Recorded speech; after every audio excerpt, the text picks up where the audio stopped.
the bearing pocket into the bottom side of your top. And for demonstration purposes here, I just have a piece of cast iron in there, and I have a number 1 center drill in the tailstock. The first thing we're going to do is just go in there and make a center. And we're not going to go very deep. That's why I have the number 1 center drill in there. Certainly, even for a small, like 3mm bearing, you can use a number 2 center drill as well. The problem with the number 2 center drill for this case is while the oil reservoir tip here is certainly small enough, once you start getting onto the taper of the center drill itself, you start going over diameter pretty quick. And so for this case, I kind of like using the number 1 center drill because then we can still use the taper of the center drill, which is the whole point, and not have to worry about going over dimension. So let's start her up and get a center in there. Let me turn the lathe on.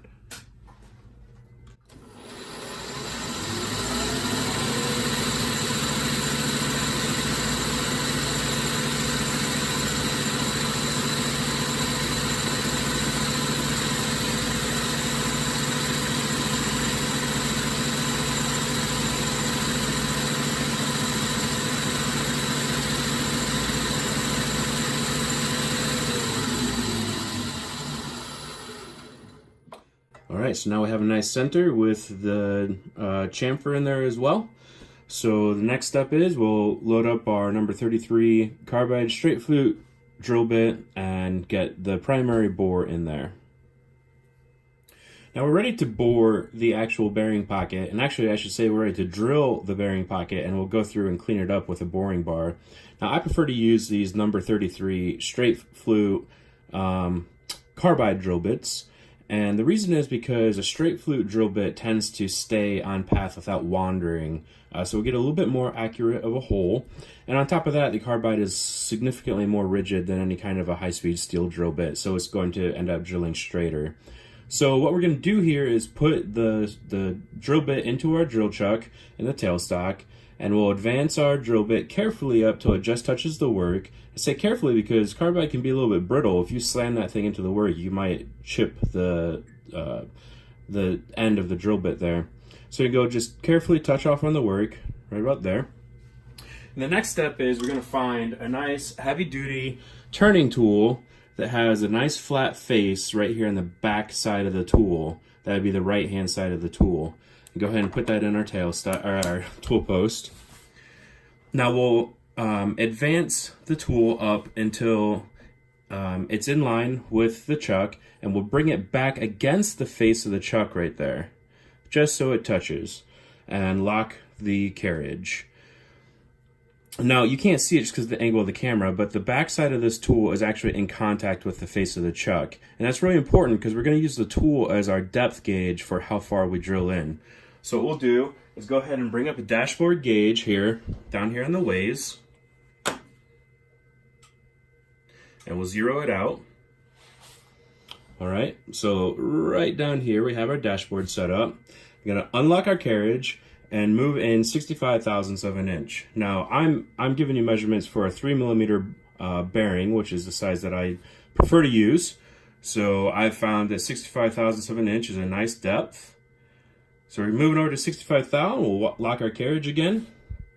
So now we've created a 65 thousandths gap between the back side of this tool and the front side of our chuck. When we start drilling, we can actually advance the chuck in, the tailstock in, until we feel it contact the tool, which you should be able to feel just fine. So we'll turn her on. Now I'm advancing the tailstock in.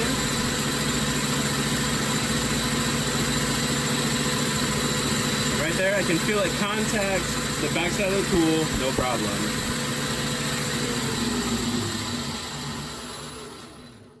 So now I know that we have a hole that's 65 thousandths of an inch deep right down in there. So we've gone ahead and put in our boring bar and the boring bar holder here. Now I prefer to use these Mitsubishi Micro Mini CB02RS boring bars. And the reason is because the 02RS boring bar has a 0.05 end radius on the edge of the tool there.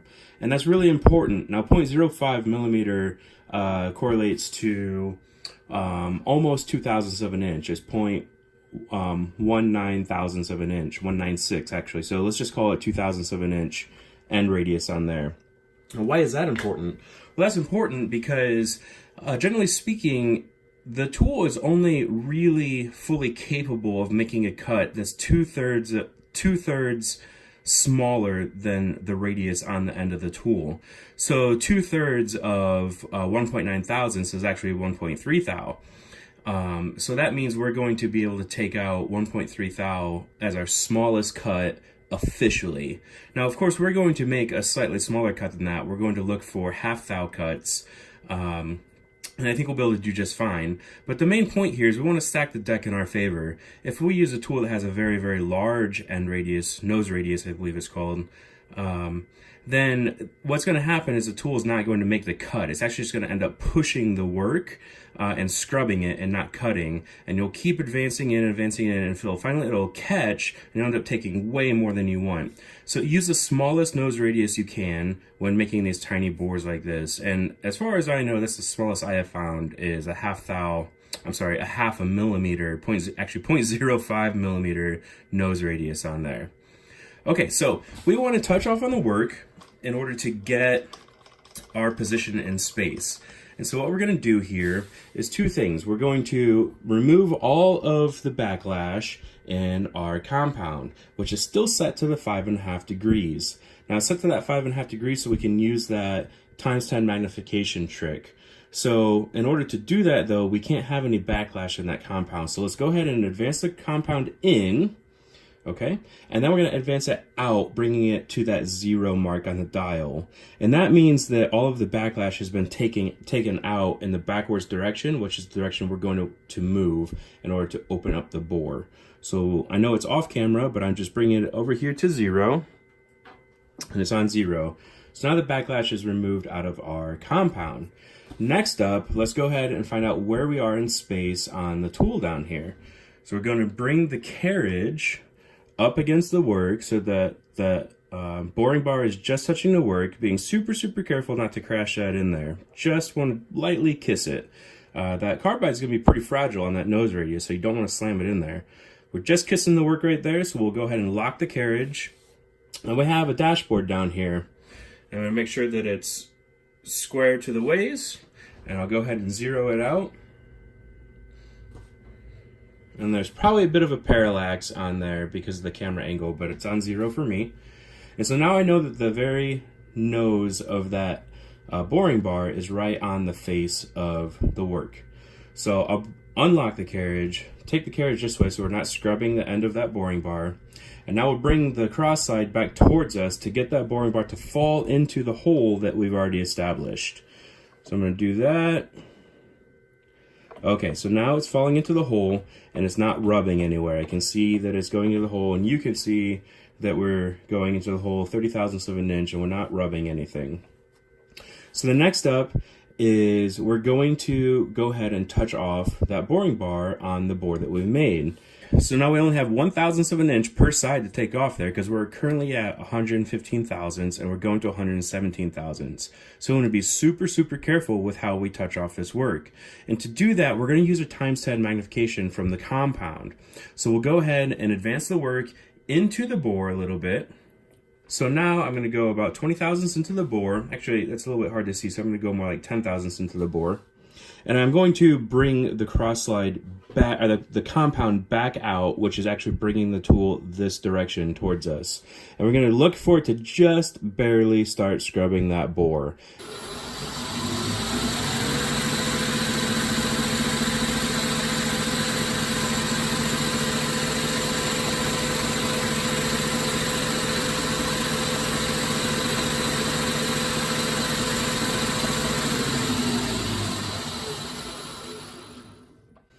Alright, it's going to be really hard to tell, but I have just this very slightest amount of chips on the edge of that boring bar, so I know I'm right on the bore now. So what we'll do is we'll go ahead and establish that dimension all the way throughout the bore to the end, which means we're going to go ahead and travel in 65 thousandths of an inch, and now we'll have an almost straight bore in there that we can measure and get a ballpark. So let's go ahead and cut it to 65 thousandths and take a measurement.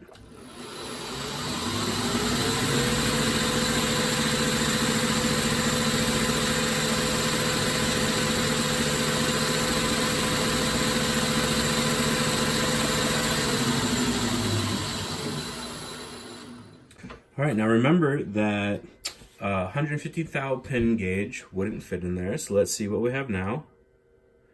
Nice sliding fit on the 115 thou.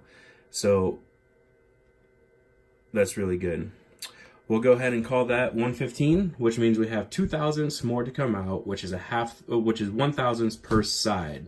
Now, how are we going to accurately measure our 1 thou per side? There's lots of different ways we can do this, of course. We could set up a dial indicator against the back of the tool right here and just move 1 thousandths of an inch. That would be perfectly acceptable. So we're going to use that old 5.5 degree machinist trick on our compound. It's because our compound is still set to 5.5 degrees. That means if we, for every 1 thou movement in, we're going to move 1/10 this way or this way.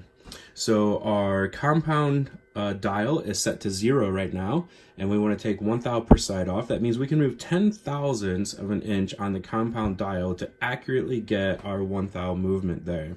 Now we want to play it safe. We don't want to take that all at once. So how about we go ahead and move 8 thousandths on the compound dial, which is going to take what is that? So 8 thousandths is going to be 8/10 per side off there. 1.6 overall, and we're going for 2 overall. So you can't see it it's off camera, but I'm going to dial back 5, 6, 7, 8 thou.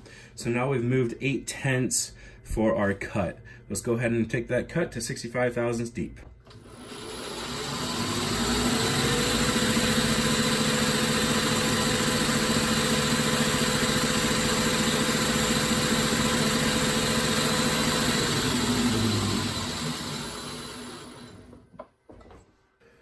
So I'll grab 116 thousandths pin gauge right here and see how that fits. And that's going in there pretty nice. So we'll grab 117. Now this is our final dimension. And that does not want to start, which is perfect because it shouldn't start. We have 4/10 to come out. So I think rather than trying to dial in 4/10, what we're going to do is go ahead and take a spring cut, which means we'll take the exact same cut again without moving the boring bar.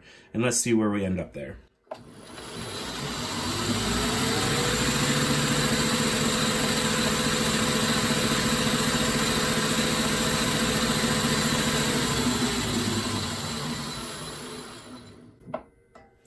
So here's our 117.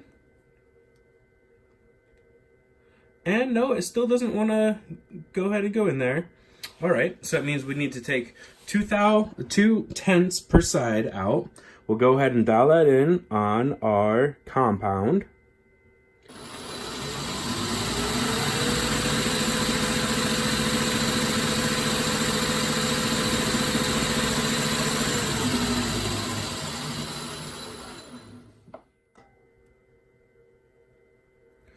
All right, our 117 just wants to start, but not quite yet. So I think we'll take one more spring cut and see what happens. And actually, since we're gonna call this our final pass, I want to make sure to establish that bottom of the bore is a flat face. So from here forward, or from here back, I've been going to 65 thousandths on the dashboard down here. Now I'm actually gonna bring it down to 70 thousandths, and that's going to establish that bottom face being flat there.